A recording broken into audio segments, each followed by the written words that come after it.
সত্যি বলতে Mad Dog Films এর one of the finest project কিন্তু হয়েছে কোথাও গিয়ে থামা।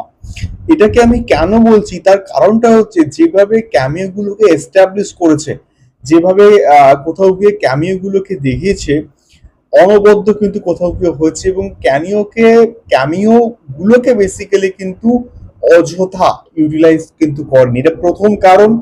দ্বিতীয় কারণ হচ্ছে একজন ভ্যাম্পায়ার এবং মানুষের মধ্যেকার কেমিস্ট্রি, সেটা যে সুন্দরভাবে এক্সিকিউশন করানো যায় সেটাও কিন্তু কোথাও কি এই ছবিটা থেকে ক্লিয়ার তোমরা কিন্তু বুঝতে পারবে। অযথা কিছু কিছু আইটেম গানকে ইউটিলাইজ করা হয়েছে, কোনো দরকার ছিল না। এবং আয়ুষ্মান খুরানা ব্যাপক, রশ্মিকা দারুণ, নওয়াজউদ্দিন তো অবভিয়াসলি ভালো, পরেশ রাওয়ালও কিন্তু কোথাও গিয়ে খুব ভালো কিন্তু অ্যাক্টিং করেছে। তো সব মিলিয়ে ক্যামিও এবং তার সঙ্গে সঙ্গে কমেডি গুলো কিন্তু খুব ভালো করে কিন্তু ওয়ার্ক করেছে।